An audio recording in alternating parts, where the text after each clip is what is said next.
The blood-red sunset painted the horizon, as Zara Zimmermann clutched the court order in her trembling hands, the black ink declaring her unfit to raise her 3 children.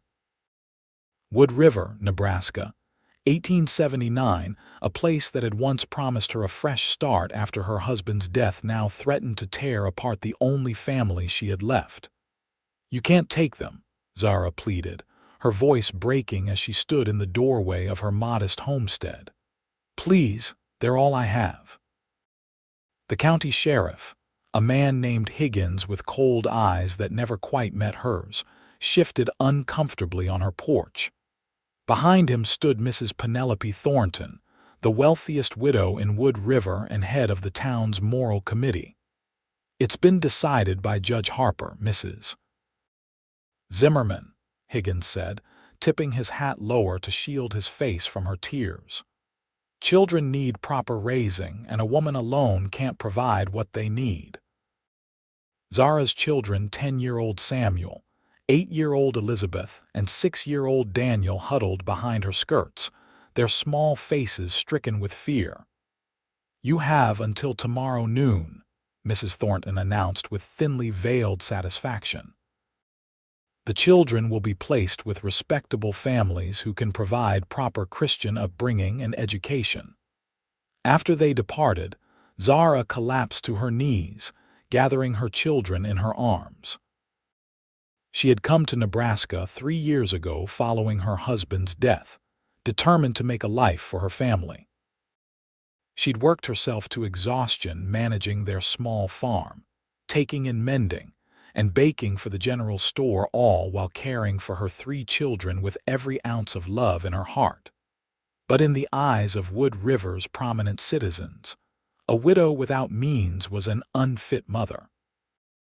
Her children deserved better opportunities, they claimed, though Zara knew the truth.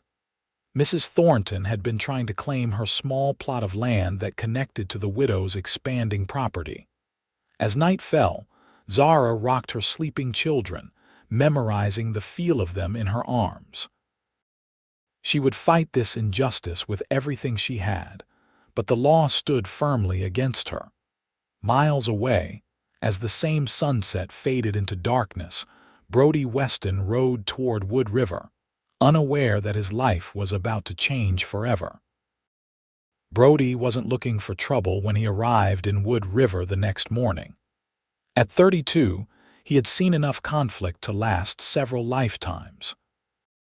The war had taken his youth, and the years following had hardened him into a man who kept to himself, drifting from one cattle drive to another, one ranch job to the next. He guided his chestnut stallion, Copper, down the dusty Main Street, noting the usual amenities of a growing prairie town general store, saloon, church, and the newly constructed courthouse that signaled Wood River's rising importance in Platte County. Dismounting outside the saloon, he planned to inquire about work at the nearby ranches. The unseasonably warm April day had brought people outside, and something about the gathering crowd on the opposite side of the street caught his attention.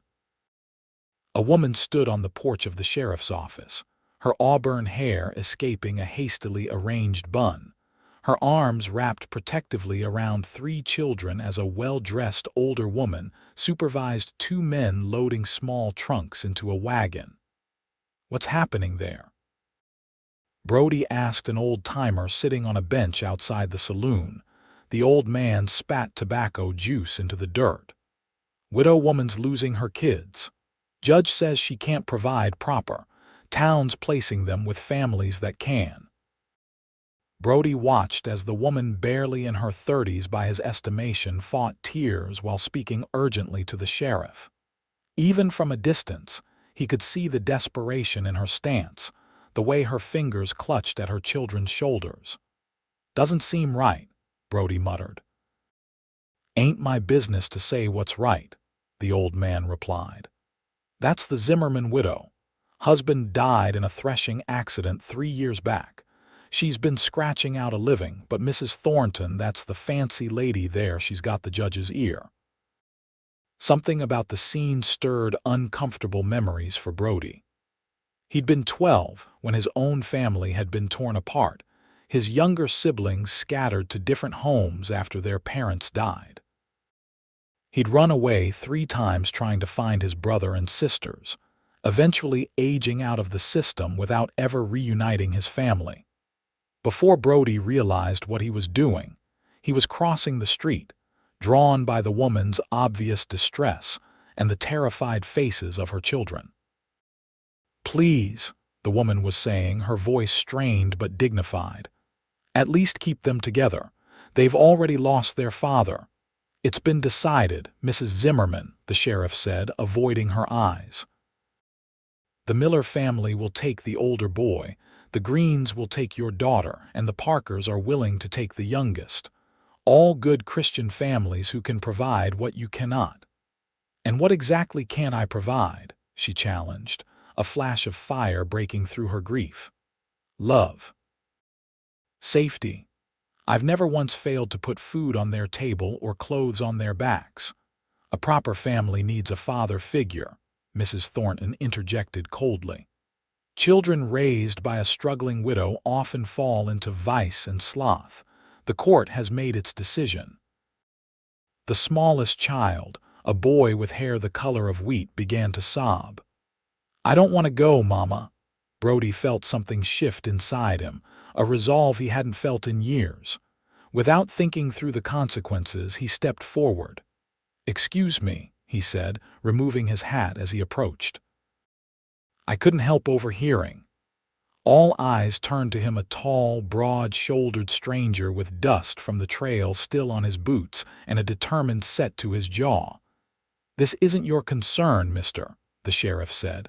"This is a legal matter." "I understand," Brody replied steadily, his eyes briefly meeting the widow's tear-filled gaze.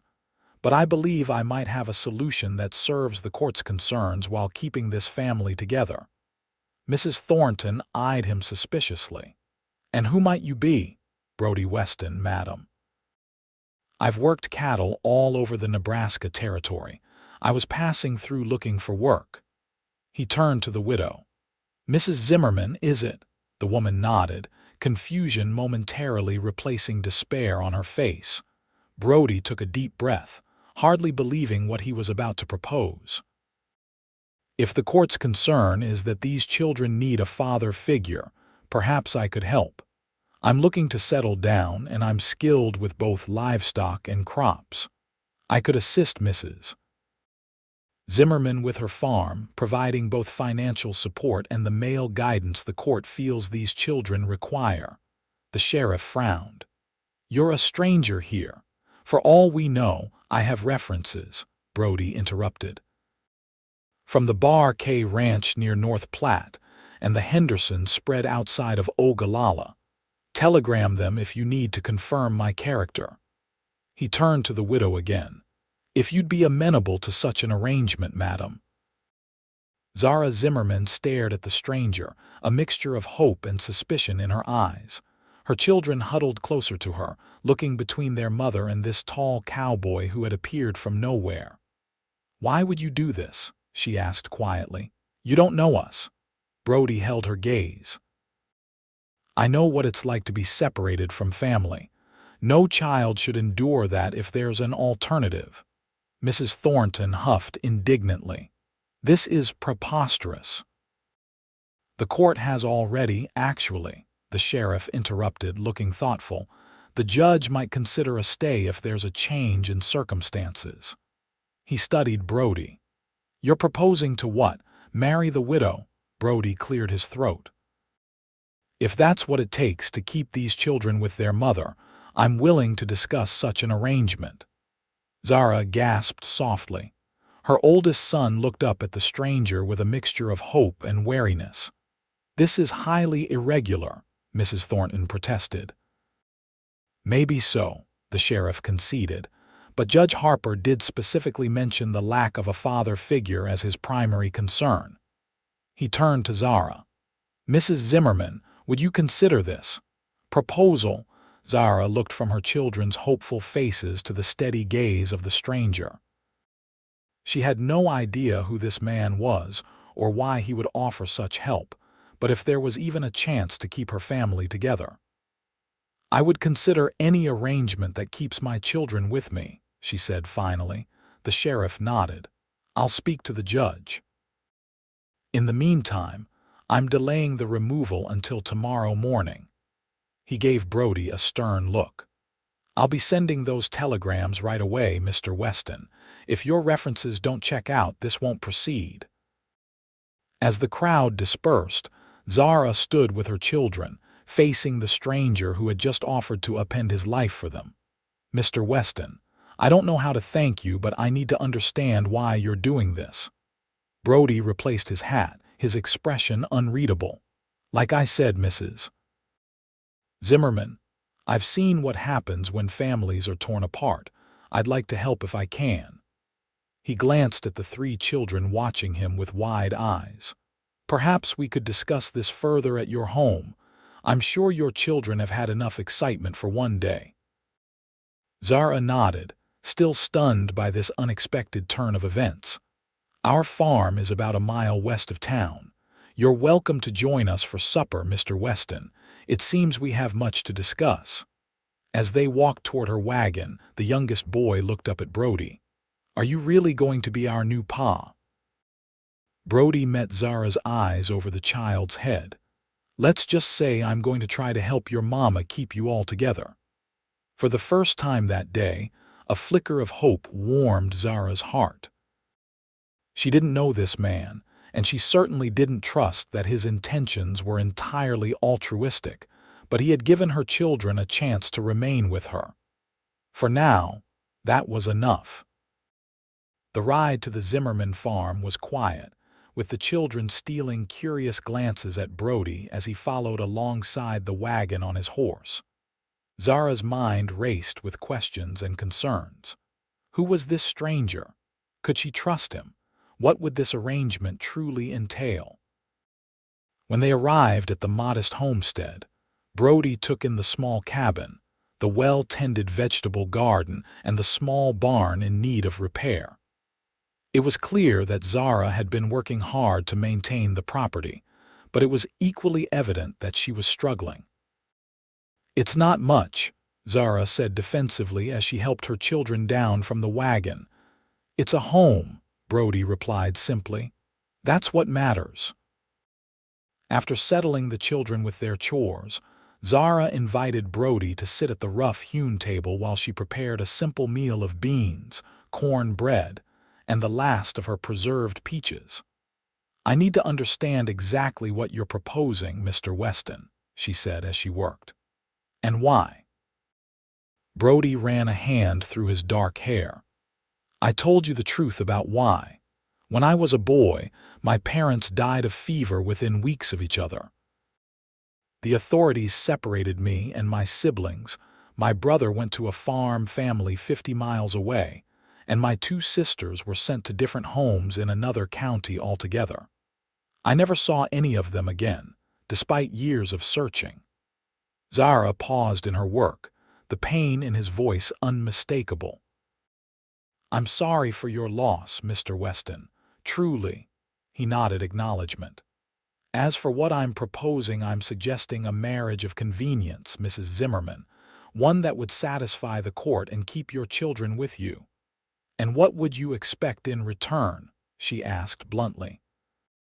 "A place to settle down. I've been drifting for too long, and I've saved enough to make improvements to a place like this. I'm not looking for. That is, this would be an arrangement of mutual benefit, a partnership." Zara stirred the beans, considering his words. "You understand that this is completely unorthodox. I don't know you.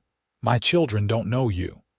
"I understand," he said, "and I don't expect you to trust me immediately, but the alternative is losing your children tomorrow."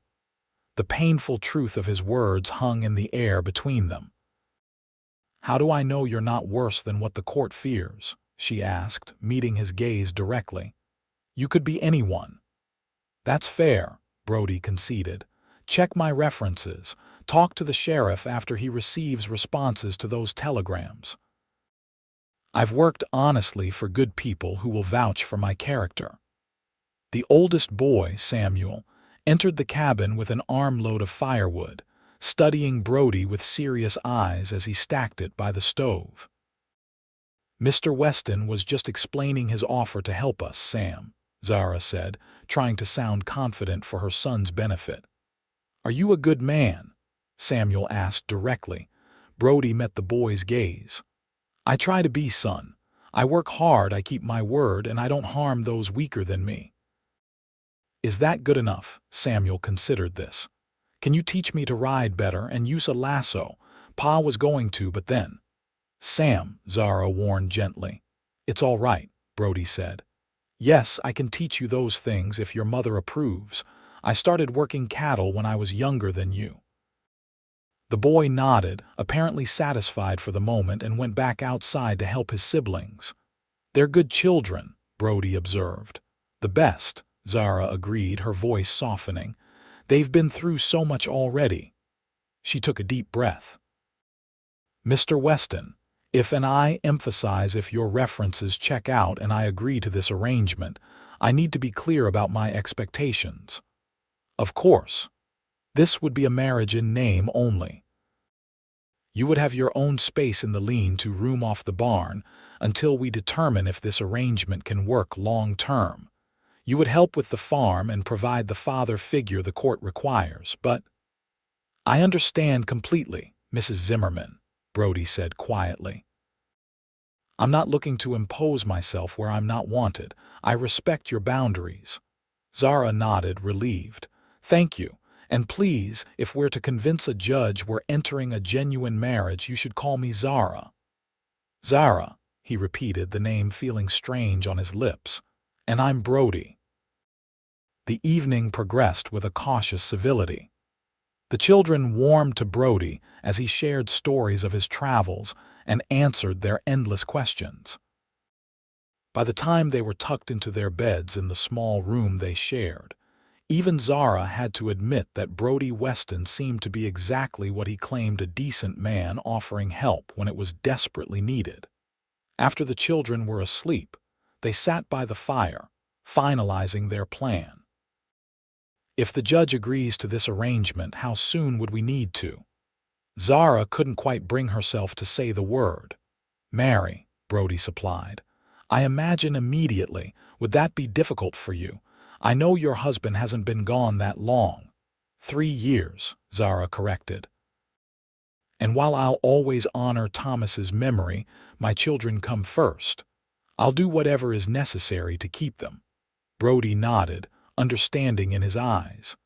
"I'll sleep in the barn tonight if that's acceptable. Tomorrow we'll hear from the sheriff about those telegrams, and then we'll know if this plan can proceed." As Brody left for the barn, Zara stood in the doorway, watching his tall figure cross the yard in the moonlight. She was placing an enormous amount of trust in a stranger, but she had no choice. For her children, she would take this risk. Morning came too quickly. Zara had barely slept, her mind racing with contingency plans if Brody's proposal failed. She found him already awake, repairing a broken fence post, the first of many tasks that had been waiting for a man's strength since Thomas died. "Good morning," he called, setting down his tools. "Hope you don't mind. Thought I'd make myself useful while I wait."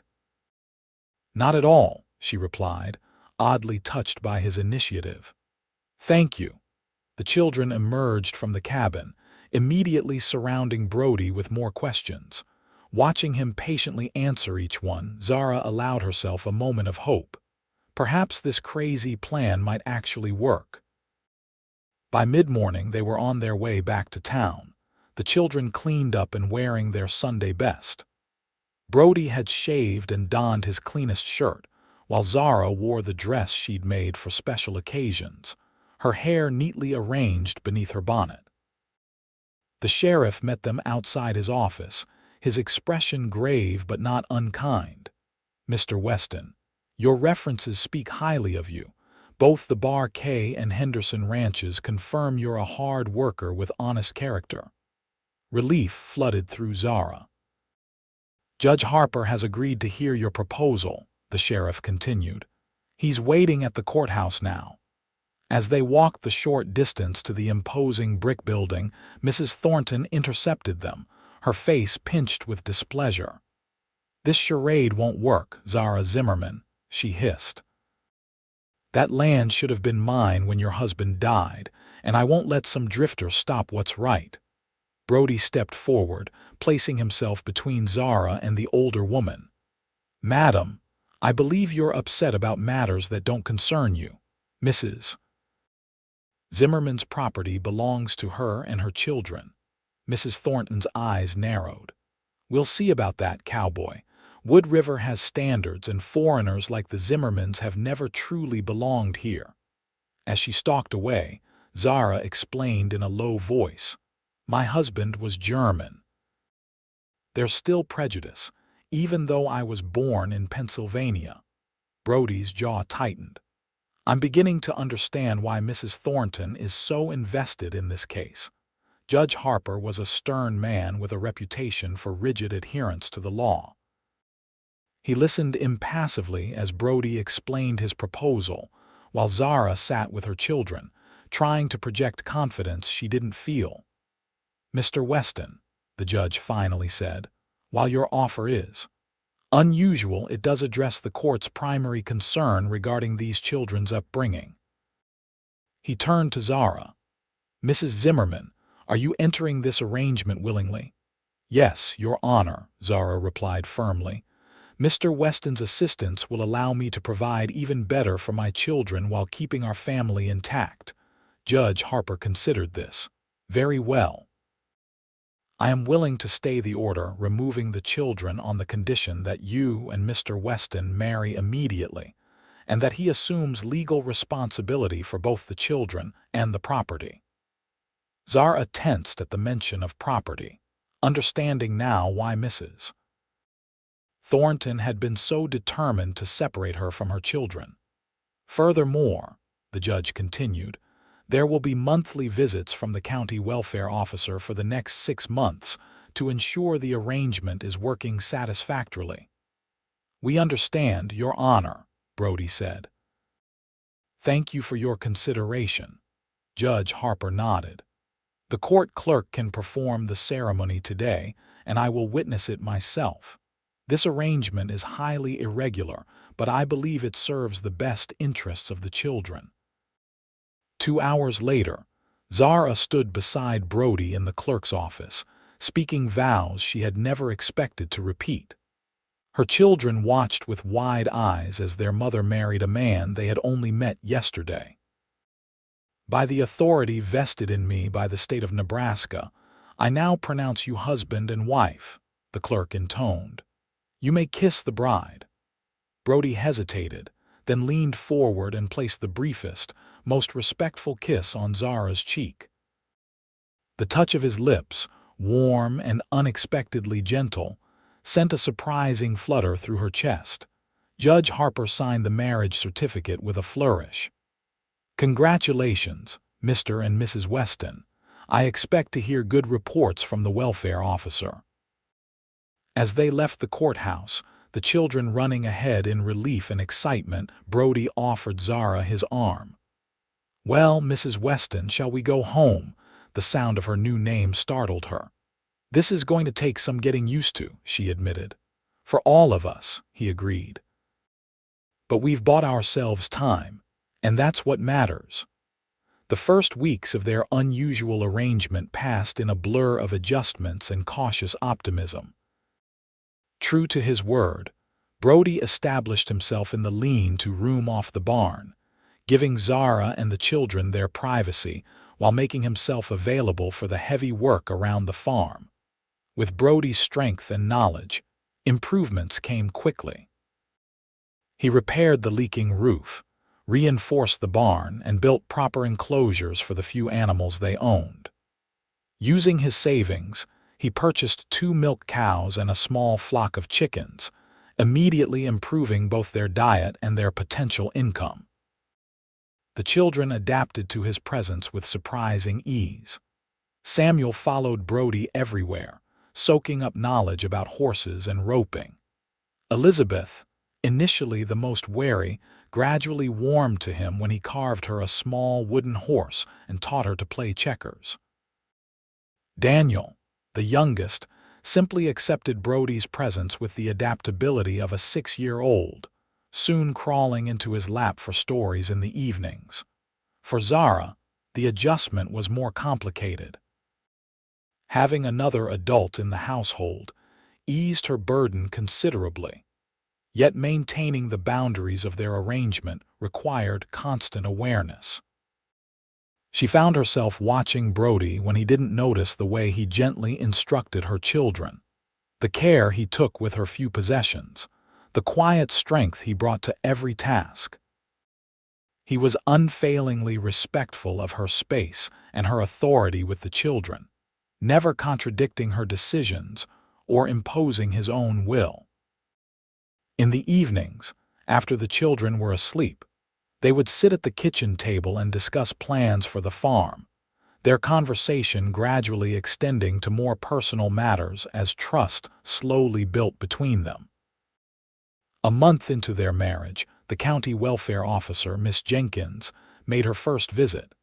The prim woman inspected the farm thoroughly, interviewed the children privately, and observed Zara and Brody's interactions with sharp eyes.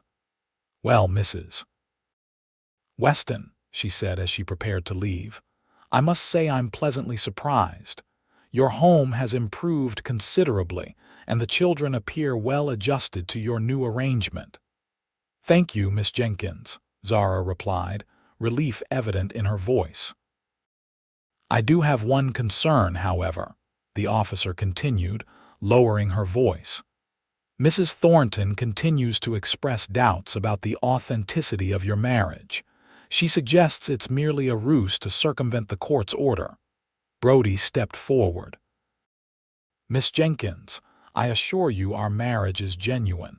We may have married quickly, but our commitment to these children and to building a life together is real." Miss Jenkins studied him, then nodded. "I believe you, Mr. Weston. However, be aware that Mrs. Thornton has considerable influence in this community. I would advise you both to be convincing in public." After she left, Zara sank into a chair, her face pale. "She's not going to give up, is she? Mrs. Thornton, I mean." Brody shook his head. "Apparently not. But we're doing everything right, Zara. The farm is improving, the children are happy, and legally we've met all the court's requirements. But if she convinces people our marriage is a sham, then we need to be more convincing," Brody said simply. "When we go to town, we should appear more married." Zara understood his meaning immediately. "You mean we should act as if we're fond of each other?" "Yes, nothing improper, just closer." He ran a hand through his hair, clearly uncomfortable with the suggestion, but seeing its necessity, Zara nodded slowly. "I understand. We can do that." The next Sunday, they attended church as a family for the first time. As they walked down Wood River's Main Street, Brody offered Zara his arm, and she took it, allowing herself to lean slightly against his solid frame. He placed his other hand over hers, the gesture both protective and possessive. They felt the stares of the townspeople, heard the whispers as they passed.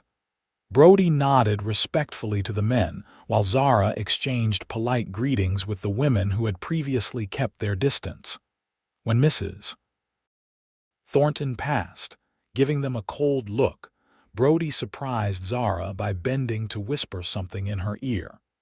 She couldn't help the genuine smile that spread across her face at his quiet joke. In the church, they sat together in the pew, their shoulders touching, the children arranged beside them like a proper family.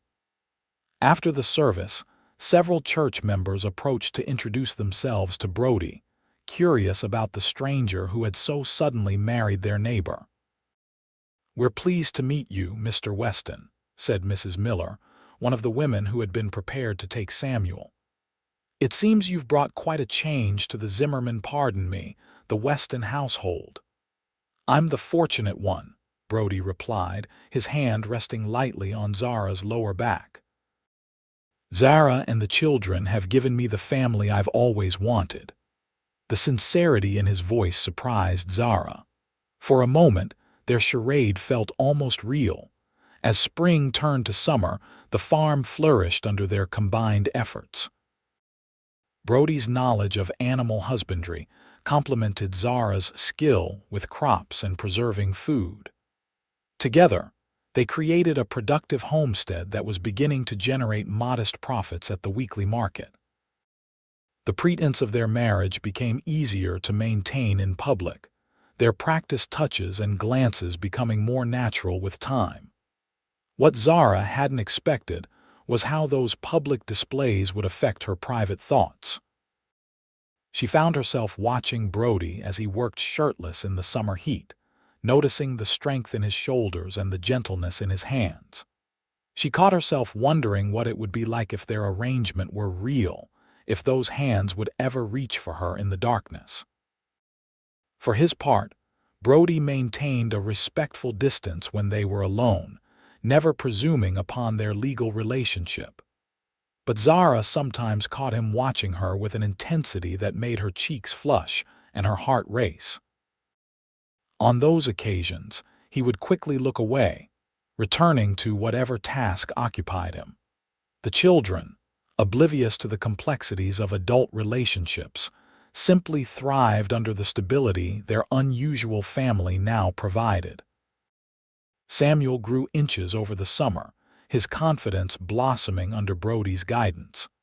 Elizabeth revealed a talent for numbers, keeping track of their market sales with remarkable accuracy. Daniel lost his baby teeth and gained a passion for the horses Brody had added to their small herd.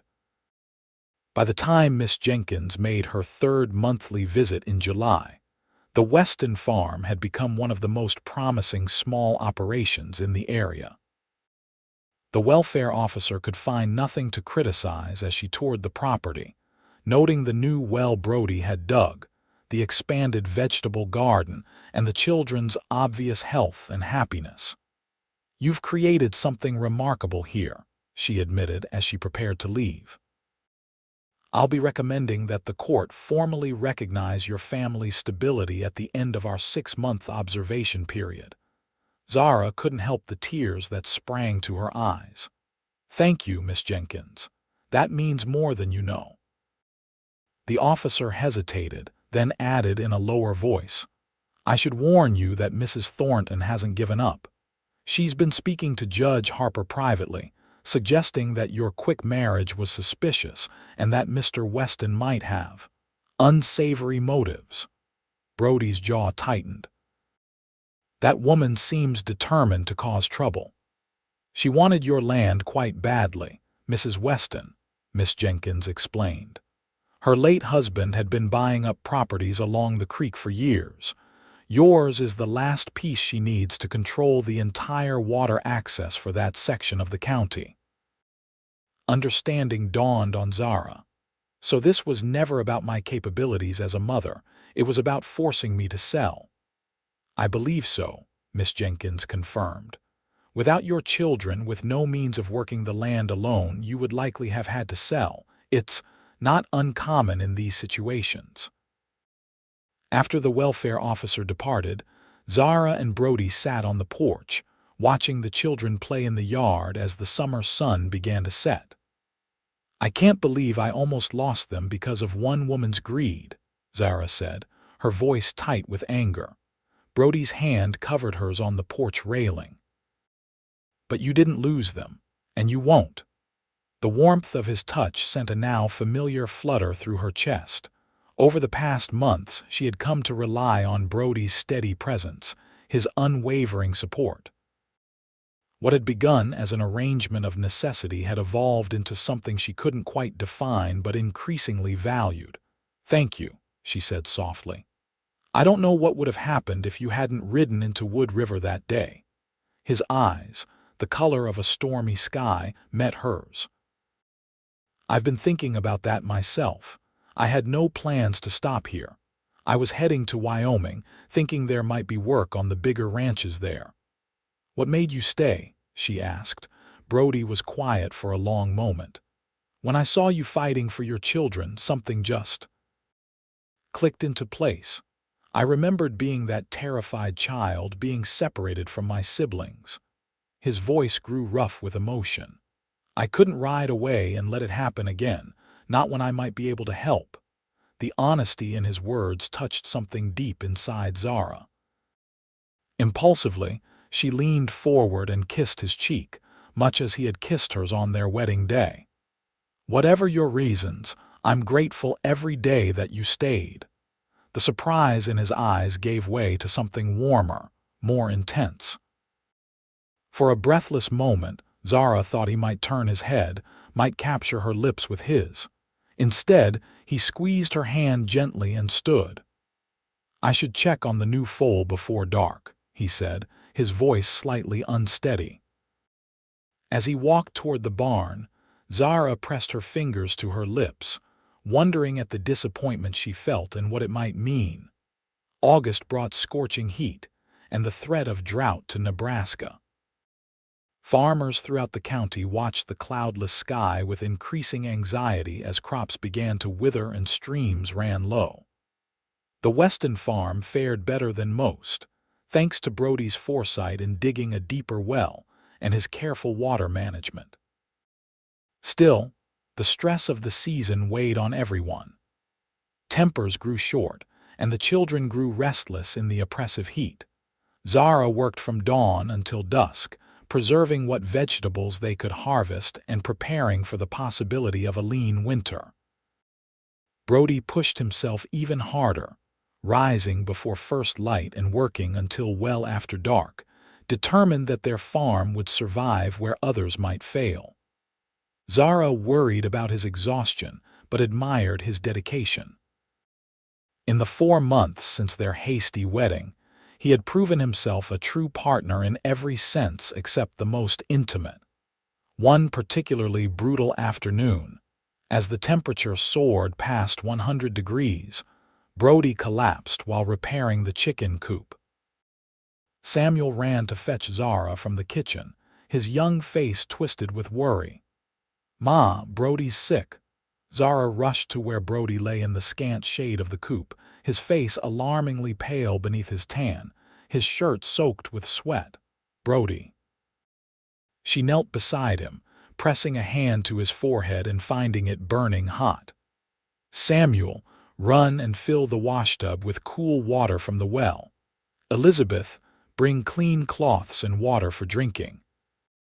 The children raced to follow her instructions while Zara loosened Brody's shirt, trying to cool him. He stirred, his eyes unfocused. "Zara." His voice was a dry rasp. "You've got heat sickness," she explained, helping him sit up enough to sip from the canteen Elizabeth brought. "You need to cool down and rest." "Can't rest," he mumbled. "Too much to do." "The farm won't matter if you kill yourself," she scolded, her fear making her voice sharper than intended. "Samuel, help me get him to the house." Between them, they managed to get Brody inside and into the washtub of cool water, clothes and all. Zara sent the children to the creek with instructions to stay in the shade, while she tended to their father, for that was how they had come to think of him, despite knowing the truth of their arrangement. As she bathed Brody's face with cool cloths, he drifted in and out of consciousness, occasionally muttering words she couldn't understand. His vulnerability touched her deeply. This strong, capable man who had worked tirelessly for a family not his own lay helpless in her care. By evening, his fever had broken, and he rested more comfortably on her bed, where she had insisted he stay until he recovered. The children tiptoed in to check on him, their faces solemn with concern. "Is Brody going to die like Pa did?" Daniel asked in a small voice. Zara gathered her youngest close. "No, sweetheart, Brody just worked too hard in the heat. He'll be fine after he rests. Promise." The boy insisted. "I promise," she assured him, hoping desperately she was right. That night, after settling the children in the small room they shared, Zara sat beside the bed where Brody slept. In the soft glow of the oil lamp, she studied his face, the strong line of his jaw now relaxed in sleep, the tiny scar at his temple, the dark lashes resting against his cheeks. When had this stranger become so important to her? When had his welfare become so entwined with her own happiness? As if sensing her thoughts, Brody's eyes fluttered open. "Zara," he murmured. "I'm here," she replied softly. "How are you feeling?" He tried to sit up, wincing at the effort. "Better. I'm sorry to be trouble." "You're not trouble," she contradicted, gently pressing him back against the pillows. "But you scared us all. The children were worried sick." "And you?" he asked, his eyes searching hers in the dim light. Zara hesitated, then admitted the truth. "I was terrified. I can't lose you, Brody." The words hung between them, carrying more meaning than she had intended. "You won't lose me," he promised, his hand finding hers on the quilt. "I'm stronger than a bit of heat." His touch sent warmth spreading up her arm, and Zara found herself unable to pull away. "You need to rest," she said instead. "I'll check on you through the night." "Stay," he said, his fingers tightening slightly on hers. "Just until I fall asleep again." She nodded, settling more comfortably in the chair beside the bed, their hands still joined on the quilt. As Brody drifted back to sleep, Zara found herself wondering how much longer they could maintain the fiction of their arrangement when her feelings for him were becoming increasingly real. By morning, Brody was much improved, though Zara insisted he rest for another day. He protested weakly but surrendered to her stubborn determination, accepting her care with grudging gratitude. "You're a terrible patient," she observed as she changed the sheets around him, having shooed the children outside to do their chores. "Never had much practice at being sick," he admitted.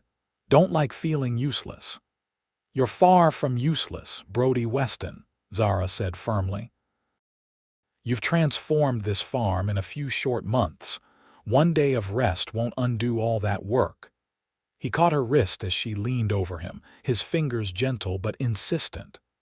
"Zara, what you said last night, about not being able to lose me, did you mean that?" The directness of his question caught her off guard. She could have deflected, could have attributed her words to concern for the children's attachment to him. Instead, she found herself answering with unexpected honesty. "Yes, I meant it. I've come to depend on you. Not just for the work you do, but for your company, your support." She swallowed hard. "I know our arrangement was meant to be practical, but I can't help feeling that it's become something more, at least for me."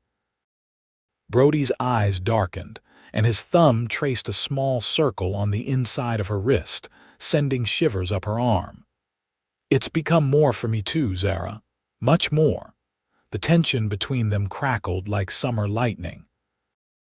Zara was acutely aware of his proximity, of the warmth of his hand on her skin, of the way his eyes dropped to her lips.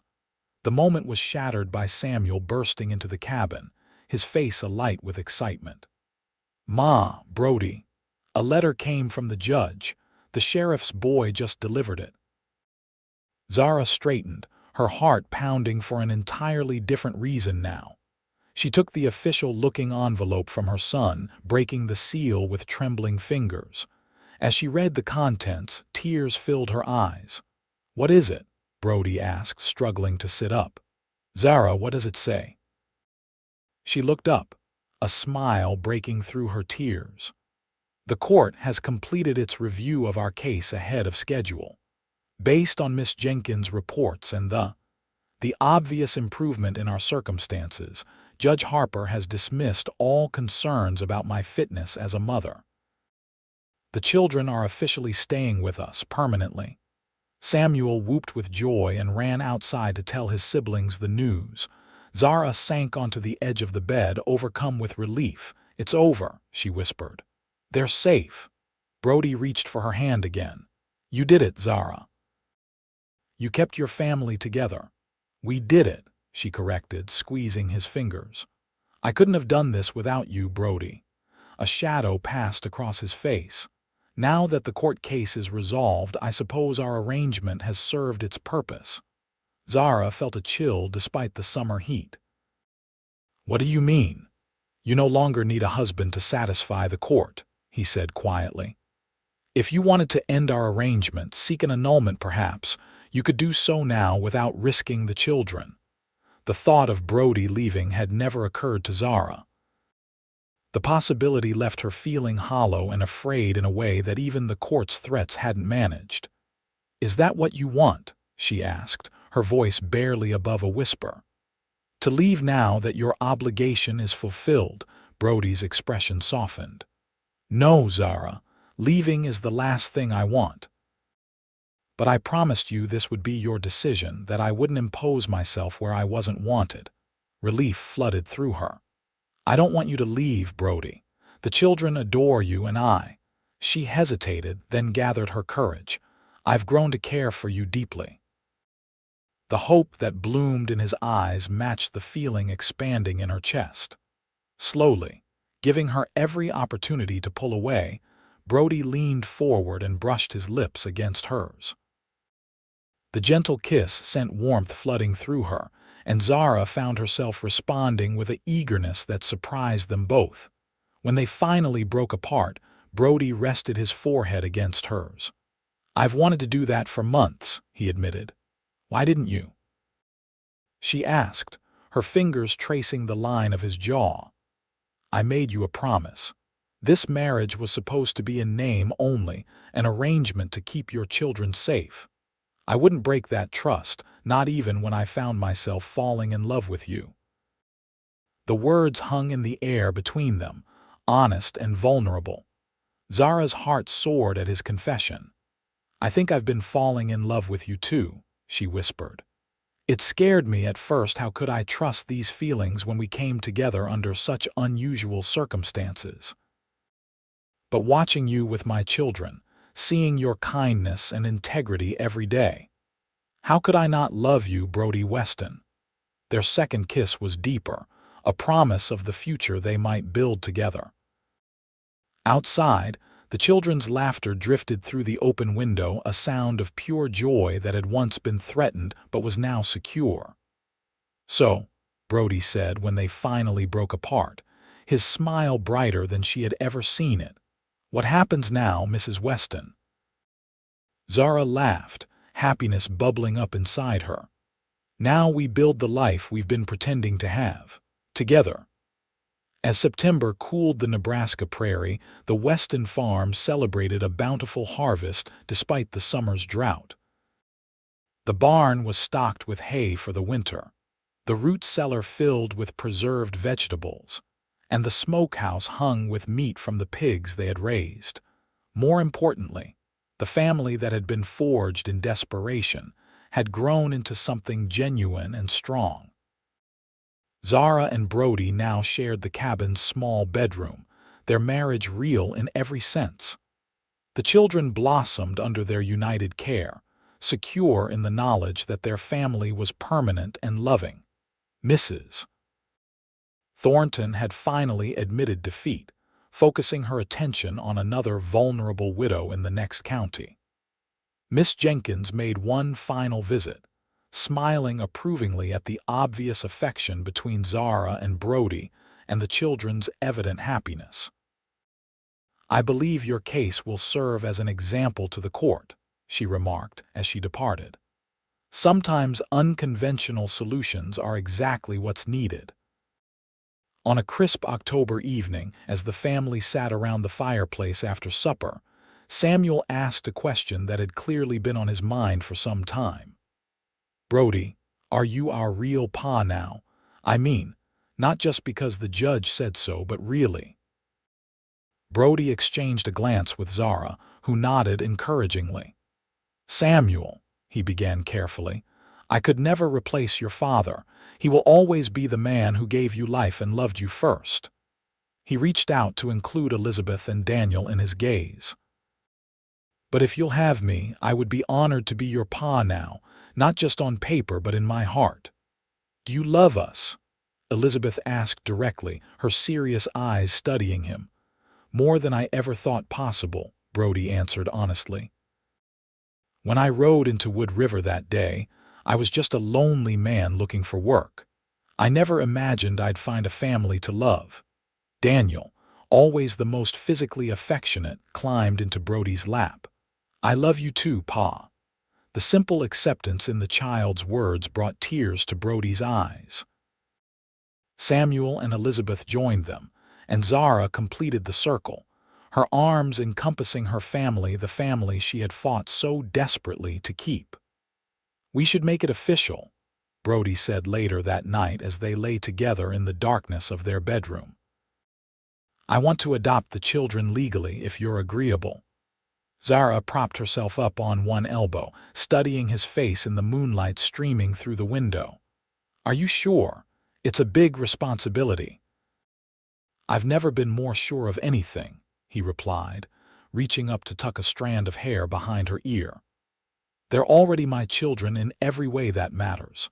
I want to make sure no one can ever threaten to take them away again. Zara leaned down to kiss him, overwhelmed by the depth of her love for this man who had entered their lives so unexpectedly. I think that's a wonderful idea. The children will be thrilled. Brody pulled her closer, his arms strong and secure around her. There's something else I've been thinking about, he murmured against her hair. Maybe it's time we added to our family, if you wanted to, that is.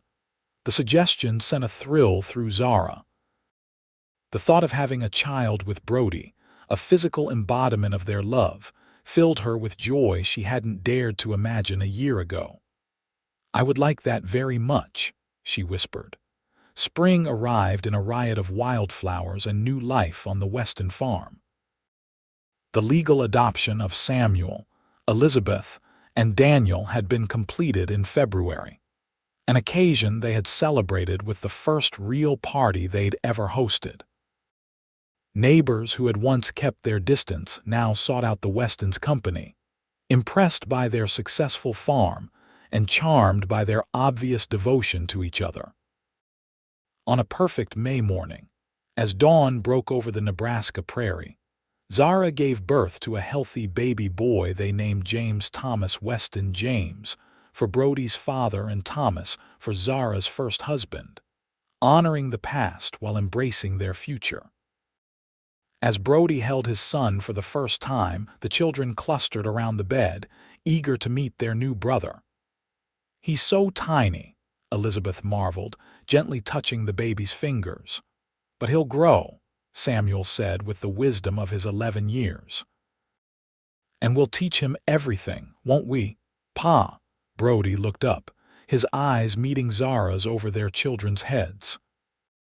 The love that passed between them needed no words. It was as vast and enduring as the prairie itself, built on trust and sacrifice, and the courage to reach for happiness even in the darkest times.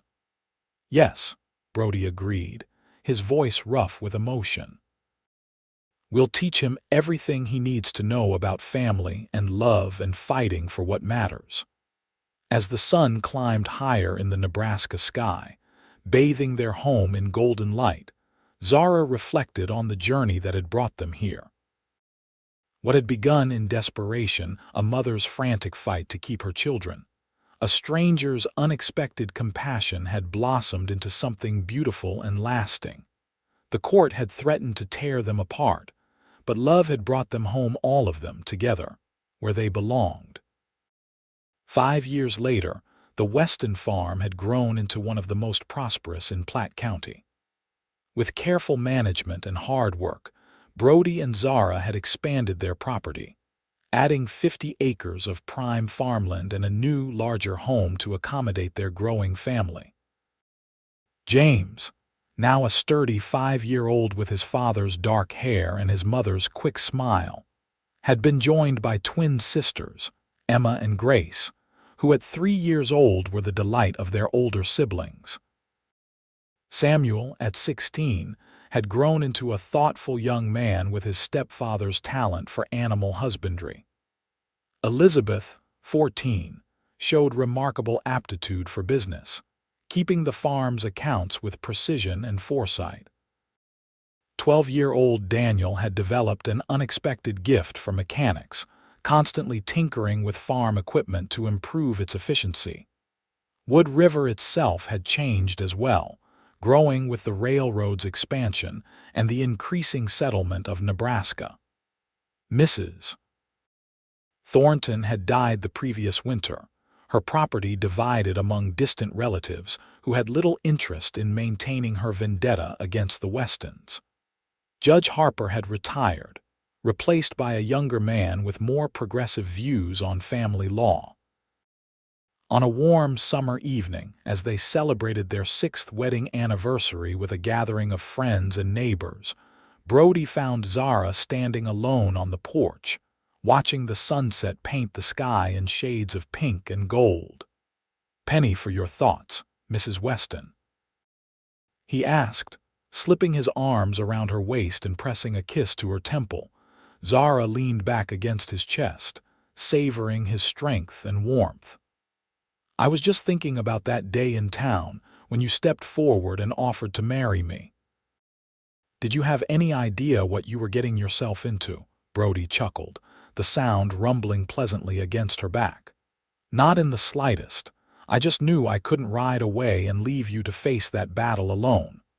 It's strange to think that if Mrs.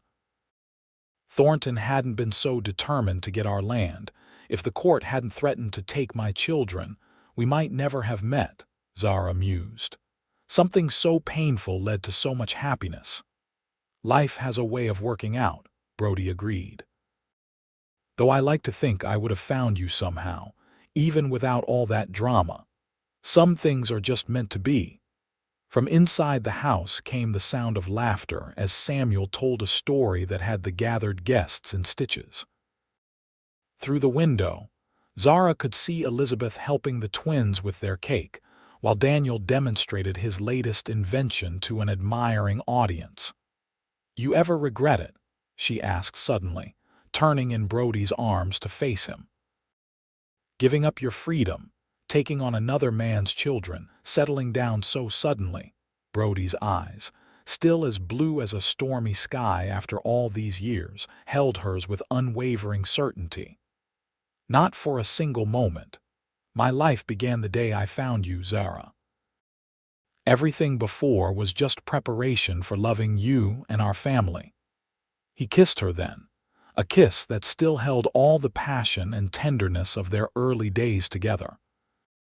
When they parted, both slightly breathless, the world around them had deepened into twilight, the first stars appearing in the darkening sky.